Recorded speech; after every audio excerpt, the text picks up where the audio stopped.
Bismillahirrahmanirrahim. Assalamualaikum warahmatullahi wabarakatuh. Al-Fatihah. A'udzu billahi minasy syaithanir rajim. Bismillahirrahmanirrahim. Alhamdulillahi rabbil alamin. Ar-Rahmanir Rahim. Maliki yaumiddin. Iyyaka na'budu wa iyyaka nasta'in. Ihdinas siratal mustaqim. Siratal ladzina an'amta 'alaihim ghairil maghdubi 'alaihim waladdallin. Amin. Kita selawat. Allahumma salli ala Sayyidina Muhammad. Allahumma salli alaihi wa sallim.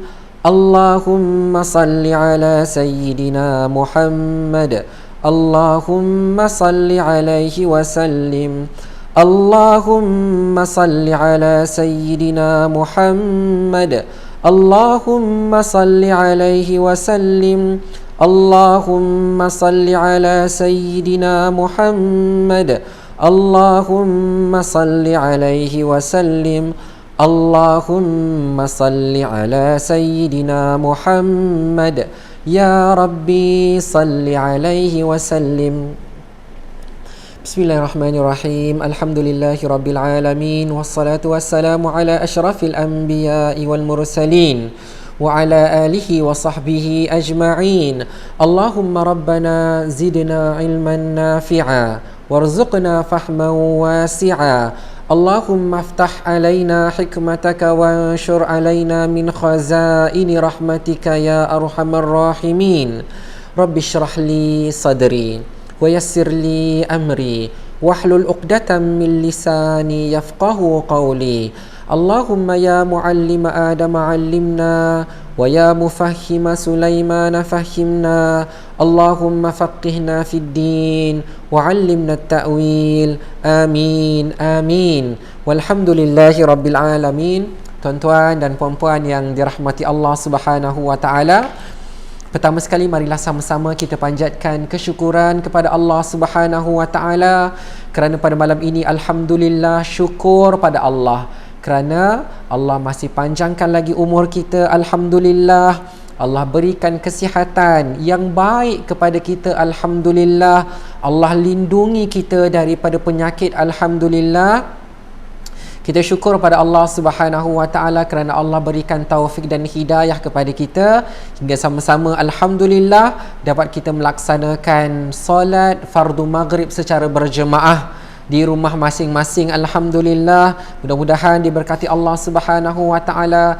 Teruskan doa pada Allah, teruskan minta daripada Allah agar Allah Subhanahu wa taala lindungi kita dan Allah Subhanahu wa taala lenyapkan, Allah hilangkan penularan wabak COVID-19. Mudah-mudahan kita semua boleh berjemaah semula insya-Allah ya.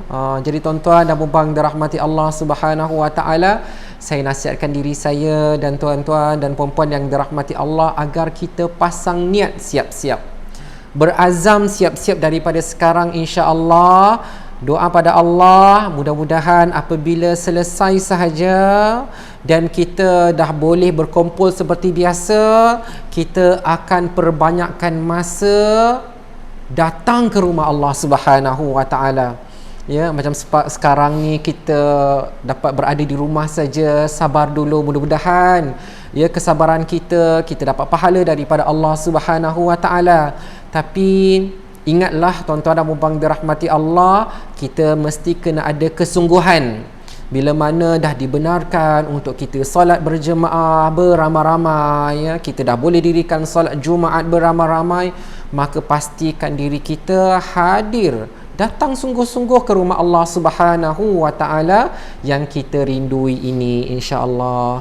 Jadi tuan-tuan dan puan-puan dirahmati Allah Subhanahu wa taala, seperti biasa pada malam ini insya-Allah kita akan sambung lagi pengajian kitab At-Tibyan fi Adab Hamalatil Quran yang dikarang oleh Al-Imam An-Nawawi rahimahullahu taala insya-Allah. Jadi tuan-tuan dan puan-puan dirahmati Allah, malam ni kita akan masuk bab yang baru, iaitu bab yang ke-8.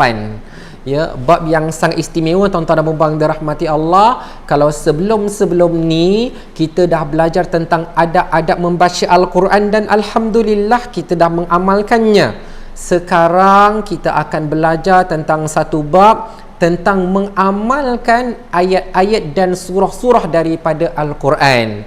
Jadi ini penting sekali tuan-tuan dan puan-puan dirahmati Allah, kerana apa yang dihimpunkan oleh Al-Imam Nawawi rahimahullahu ta'ala adalah bacaan Al-Quran menurut sunnah Rasulullah sallallahu alaihi wasallam, ya. Jadi apa yang tuan-tuan dan puan-puan dirahmati Allah tonton ni, kalau boleh share pada orang-orang lain.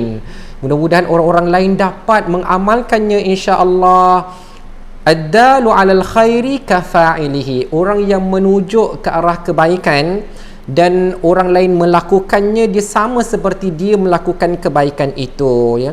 Contohnya kita ajak orang lain baca Al-Quran.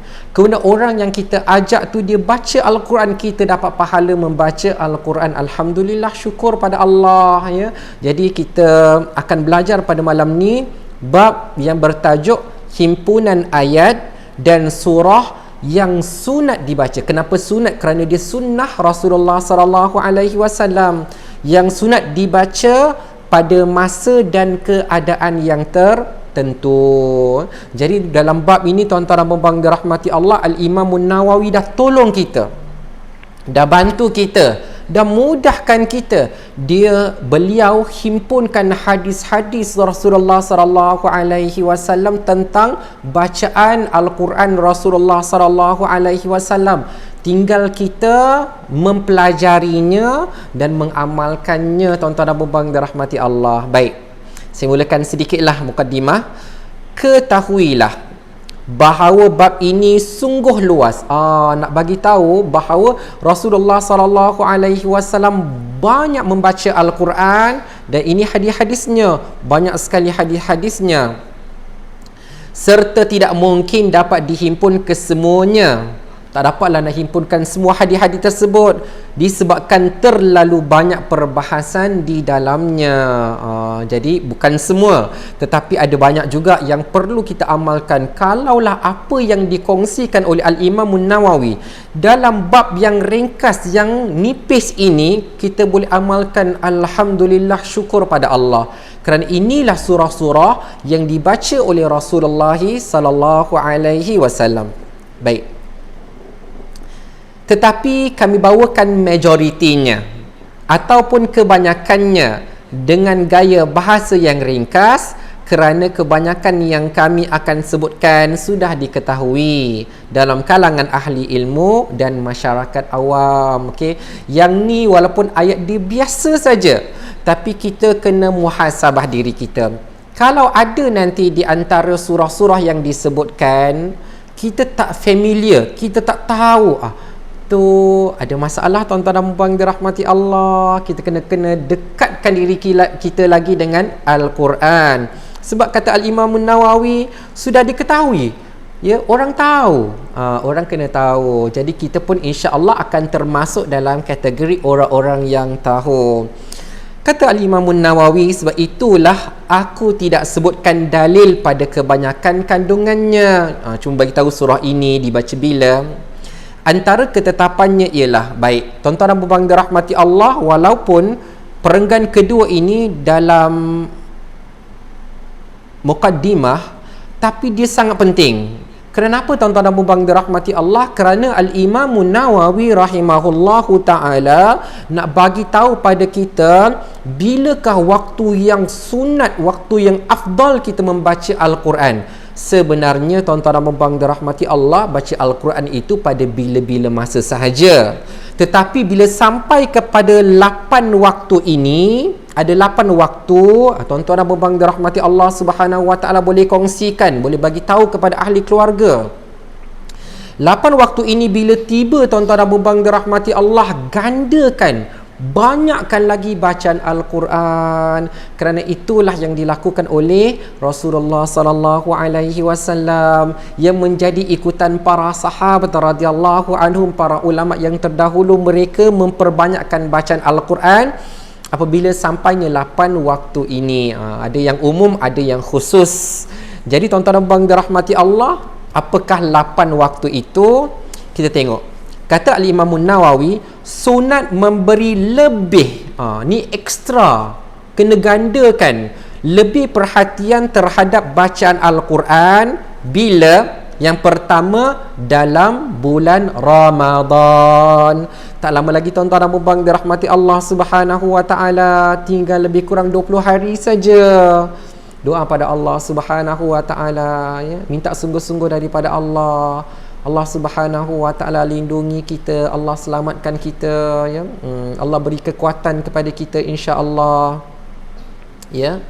Jadi yang pertama dalam bulan Ramadan, perbanyakkan bacaan Al-Quran. Sekalipun kita tak tahu tuan-tuan dan puan dirahmati Allah, adakah pada Ramadan kali ini kita masih panjang umur kita, ataupun pada Ramadan kali ini kita boleh tarawih di masjid ataupun bertadarus di masjid, belum tahu lagi, ya, belum tahu lagi. Tetapi apa yang perlu kita kena tahu, ya, kalau kita tak tahu lagi sama ada kita boleh tadarus di masjid ataupun tidak, tak tahu lagi. Kita belum tahu lagi sama ada kita boleh bertarawih di masjid ataupun tidak, tak tahu lagi. Tetapi apa yang kita memang kena tahu adalah kita kena baca Al-Quran sebanyak yang mungkin dalam bulan Ramadan. Kena baca Al-Quran sebanyak yang mungkin. Dan Allah Subhanahu wa taala memberi peluang kepada kita untuk kita baca Al-Quran sungguh-sungguh dalam bulan Ramadan. Paling kurang kita perlu khatamkan Al-Quran sekali. Paling kurang khatamkan Al-Quran 1 kali. Dan yang khatam itu adalah secara bersendirian. Bukan yang kita ramai-ramai 30 orang seorang baca 1 juzuk. Itu yang tadarus beramai-ramai lah. Tapi nak bagi tahu tuan-tuan dan puan dirahmati Allah, secara individu kita sendiri perlu baca daripada suratul Fatihah hinggalah suratul Nas. Cuba tuan-tuan dan puan dirahmati Allah, ya, azam pada Allah, mudah Allah Subhanahu wa taala mudahkan, ya. Baik, yang kedua adalah terutamanya pada 10 hari terakhirnya. 10 hari yang terakhir. Yang terakhirnya itu bila? 10 hari yang terakhir di dalam bulan Ramadan. Ya, maksudnya apa tuan-tuan dan puan dirahmati Allah? Ramadan tu memang kita dah banyak baca Al-Quran. Ekstra kita baca Al-Quran. Tapi bila sampai pada 10 malam yang terakhir, dia double ekstra dia. Ataupun triple ekstra dia, berganda-ganda kita baca Al-Quran, ya. Serta sangat dituntut pada malam-malam yang ganjil, malam ke-21, malam ke-23, malam ke-25, malam ke-27 dan malam yang ke-29. Pada malam-malam itu tuan-tuan dan puan dirahmati Allah, perbanyakkan bacaan Al-Quran, ya. Baca sebanyak-banyaknya, ya, baca mengantuk, rehat, bangun, baca Al-Quran lagi dan seterusnya. Baik. Kemudian yang ketiga, 10 hari terawal bulan Zulhijjah.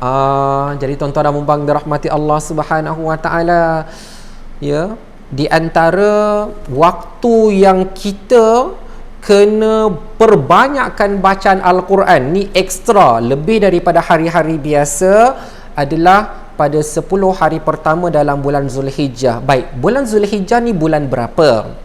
Untuk jawapannya mudah tuan-tuan dan puan dirahmati Allah, bulan yang ke-12, bulan yang terakhir dalam kalender Islam. Bulan pertama Muharram, Safar, Rabiul Awal, Rabiul Akhir, Jamadil Awal, Jamadil Akhir, Rajab, Sya'ban, kita dalam bulan Sya'ban sekarang, Ramadan, Syawal, kemudian kita ada Zulqa'dah dan Zulhijjah last kali ni.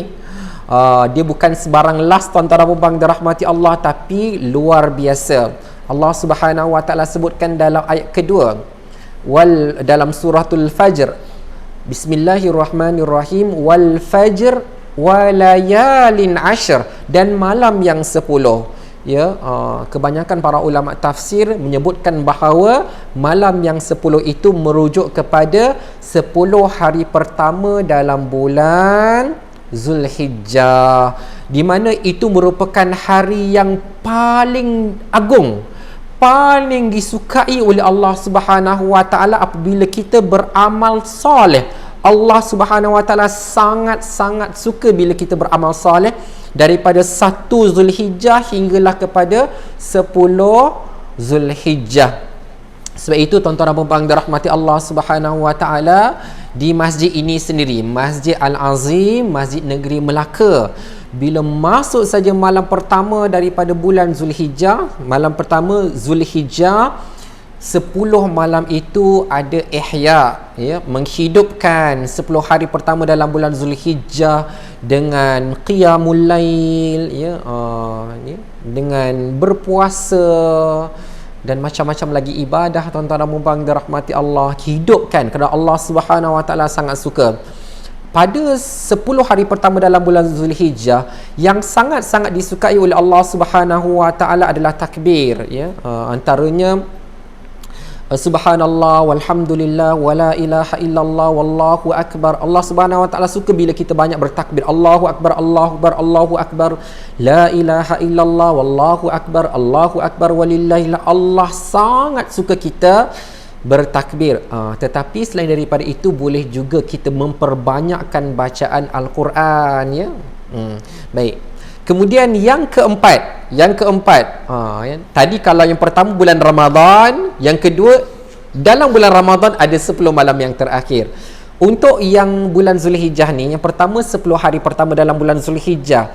Tapi dalam 10 hari dalam bulan Zulhijjah itu ada satu hari namanya Hari Arafah.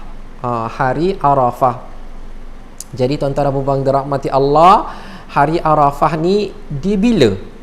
Kena tahu tuan-tuan dan puan dirahmati Allah, Hari Arafah jatuh pada hari yang ke-9 Zulhijjah. Ya, hari yang ke-9 Zulhijjah. Hari 9 Zulhijjah ni penting sekali tuan-tuan dan puan dirahmati Allah, ya. Bukan sekadar memperbanyakkan takbir padanya, memperbanyakkan bacaan Al-Quran padanya, bahkan dituntut kepada kita, disunatkan kita berpuasa padanya bagi orang-orang yang tidak melaksanakan ibadah haji. Kerana Rasulullah sallallahu alaihi wasallam bersabda, "Siyamu yaumi Arafah ahtasibu 'ala Allahi ay yukaffira sanatan allati qablahu was sanatan allati ba'dahu." Berpuasa pada hari Arafah nak tunjukkan ganjaran hebatnya hari itu. Orang yang berpuasa pada hari Arafah, ya, siyamu yaumi Arafah, puasa pada hari Arafah. Aku berharap kepada Allah diampunkan dosa-dosa setahun yang telah lalu dan setahun yang akan datang. Nak tengok hebat tak hebat tuan-tuan dan puan dirahmati Allah. Jadi pada hari yang hebat, hari yang istimewa itu, digalakkan kepada kita memperbanyakkan bacaan Al-Quran. Kena ingat hari itu tuan-tuan dan puan dirahmati Allah. Cuma secara realiti yang kita nak tahu, Hari Arafah, hari yang ke-9 Zulhijjah itu merupakan satu hari sebelum Hari Raya Aidil Adha. Jadi hari itu mungkin orang sibuk tuan-tuan dan puan dirahmati Allah, tapi biasakan dengan ibadah kepada Allah kerana hari itu hari yang luar biasa. Baik. Bahkan itu di antara hari yang paling istimewa dalam setahun.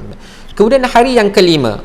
Hari yang kelima, tuan-tuan dan puan dirahmati Allah, ataupun waktu yang kelima adalah pada hari Jumaat. Ya, pada hari Jumaat. Jadi tuan-tuan dan puan dirahmati Allah Subhanahu wa taala, pada hari Jumaat perbanyakkanlah bacaan Al-Quran sebagaimana yang dianjurkan. Ya, sebagaimana yang dianjurkan oleh Rasulullah sallallahu alaihi wasallam. Pada malam itu kita akan membaca suratul Kahfi. Jadi ikutlah apa yang diajar oleh baginda sallallahu alaihi wasallam. Kemudian waktu bila lagi kita nak memperbanyakkan bacaan Al-Quran adalah hari-hari. Hari-hari. Cuma tuan-tuan dan puan dirahmati Allah, yang ditekankan adalah bila baca Al-Quran, yang pertama selepas solat subuh. Itu kiranya yang keenam lah tuan-tuan dan puan dirahmati Allah. Yang keenam adalah memperbanyakkan bacaan Al-Quran selepas solat subuh. Dan ini tuan-tuan dan puan dirahmati Allah, yang tonton, yang dengar ni boleh usulkan di masjid masing-masing, di surau masing-masing, sebagaimana yang dilaksanakan di Masjid Al-Azim, Masjid Negeri Melaka, pada setiap hari Isnin hinggalah hari Jumaat akan ada tadarus Al-Quran, ada bacaan Al-Quran selepas solat subuh, ya, sampailah matahari terbit, masya-Allah kan, ya. Jadi itu waktu yang sangat-sangat bagus, sangat-sangat hebat untuk kita baca Al-Quran, ya. Banyak kelebihannya pada waktu pagi bila kita mulakan hari kita dengan terus beribadah kepada Allah Subhanahu wa taala. Baik. Kemudian yang ketujuh, minta maaflah bukan 8, yang ketujuh, sebab saya kira tadi perbezaan antara 10 malam terakhir, kemudian yang terutamanya malam-malam yang ganjil. Nak katakan tu pemisah perbezaan dia lah. Tapi yang terakhir nak bagi tahu adalah pada waktu malam. Pada waktu malam tu kita baca, tuan-tuan dan puan dirahmati Allah. Jadi malam tu bila? Malam ni dia ada dua maksud, tuan-tuan dan puan dirahmati Allah. Malam yang pertama maksudnya adalah selepas Isyak. Selepas Isyak. Itu maksud pertama. Dan apa maksud selepas Isyak tu? Selepas Isyak bermaksud bacaan Al-Quran sebelum kita tidur. So kita tidur. Jadi tuan-tuan dan puan dirahmati Allah Subhanahu wa taala, kalau nanti saya akan kongsikan insya-Allah, tidak kurang daripada 15 surah. Tak kurang daripada 15 surah yang digalakkan kepada kita untuk kita membacanya, ya, untuk kita membacanya pada setiap malam, bagi mencontohi perbuatan Rasulullah sallallahu alaihi wasallam, ya. Jadi tuan-tuan dan puan dirahmati Allah, tetapi yang kita akan pelajari pada malam ini beberapa daripadanya insya-Allah. Walaupun bagaimanapun saya akan bagi tahu surah-surah itu. Ya, saya akan bagi tahu surah-surah yang akan diamalkan tersebut. Itu maksud malam yang pertama, malam yang sebelum kita tidur, selepas Isyak dan sebelum kita tidur. Itu kalau yang normalnya lah. Kalau misal kata lepas maghrib tak ada apa-apa, macam waktu sekarang tak ada apa-apa pun boleh baca dah. Ya, yang penting malam yang dimaksudkan adalah malam sebelum kita tidur. Manakala malam yang kedua pula maksudnya adalah di pertengahan malam, iaitu selepas 2/3 malam. Dikala itu sangat-sangat dituntut kepada kita untuk bangun berqiyamul lail.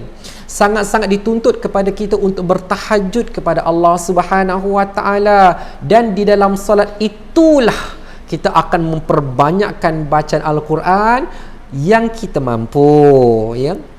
Untuk pengetahuan tuan-tuan dan puan dirahmati Allah, seorang sahabat namanya Huzaifah bin Al-Yaman radhiyallahu anhu, dia pernah berdiri di belakang Rasulullah sallallahu alaihi wasallam.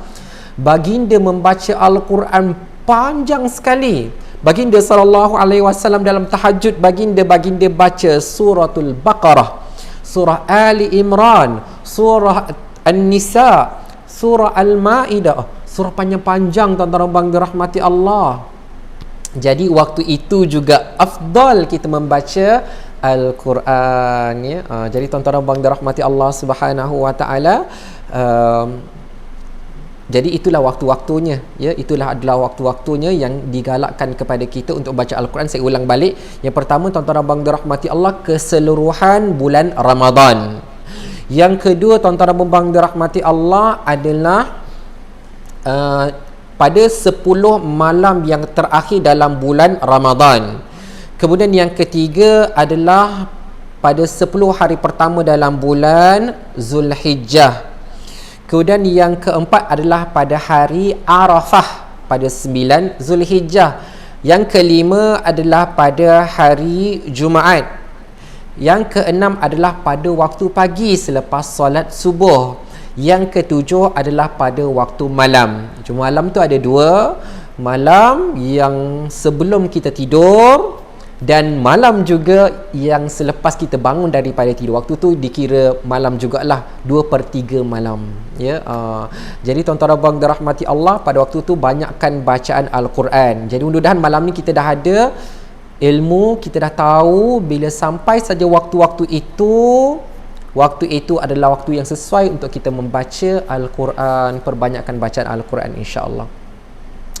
Kata Imam Nawawi rahimahullahu ta'ala, seseorang hendaklah sentiasa melazimi bacaan surah Yasin, surah Al-Waqi'ah dan surah Al-Mulk. Ini pesanan dia tuan-tuan dan puan-puan dirahmati Allah. Dalilnya nanti, tapi dia galakkan 3 surah ni. Selalu baca surah Yasin, selalu baca surah Al-Waqi'ah dan selalu baca surah Al-Mulk.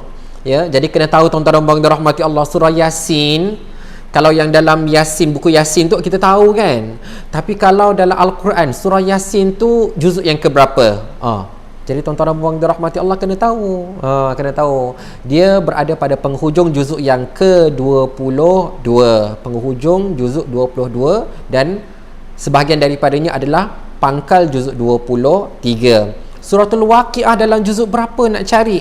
Dia dalam juzuk yang ke-27. Surah Al-Mulk, surah Al-Mulk semua orang kena tahu tuan-tuan dan puan dirahmati Allah. Tapi yang belum tahu tak apa, kena tahu, iaitu dia pangkal juzuk yang ke-29 ya. Jadi surah Yasin penghujung juzuk 22, pangkal juzuk 23, sebab dia duduk tengah-tengah lah ya, duduk di antara hujung juzuk 22 dan pangkal juzuk 23. Suratul Waqi'ah dalam juzuk 27, surah Al-Mulk dalam juzuk yang ke-29, pangkal juzuk 29. Baik. Jadi tuan-tuan dan puan dirahmati Allah, oleh kerana Al-Imam Nawawi rahimahullah ta'ala sendiri menggalakkan kita membaca surah Yasin, dan kita pun selalu membaca surah Yasin. Jadi insya-Allah esok jam 6.30 insya-Allah kita akan sambung lagi apa yang kita dah belajar pada minggu yang lalu. Start minggu lepas, pada hari Ahad minggu lepas, kita dah belajar tajwid surah Yasin. Jadi kita akan baca sama-sama insya-Allah. Kita baca sama-sama surah Yasin dan saya akan terangkan beberapa hukum tajwid di dalamnya. Jadi boleh tunggulah esok insya-Allah jam 6.30 petang dalam page Facebook yang sama. Kemudian tuan-tuan dan puan-puan dirahmati Allah akan sambung pula lepas maghrib. Di dalam setengah jam lepas maghrib kita sambung lagi. Tengoklah berapa ayat yang kita dapat insya-Allah. Kerana tuan-tuan dan puan-puan dirahmati Allah,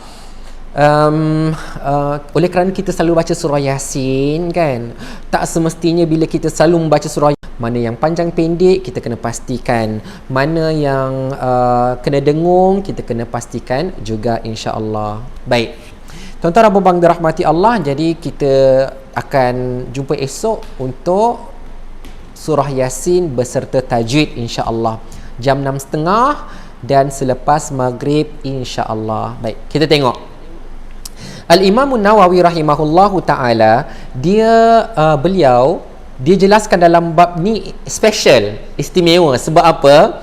Dia mulakan dengan surah-surah yang dibaca dalam solat dulu. Kerana membaca Al-Quran di dalam solat adalah waktu yang paling afdal. Sangat bagus kita baca Al-Quran di dalam solat. Allah Subhanahu Wa Taala sangat suka bila mana kita memperbanyakkan bacaan Al-Quran, memanjangkan qiyam kita dengan bacaan Al-Quran di dalam solat. Allah Subhanahu Wa Taala suka.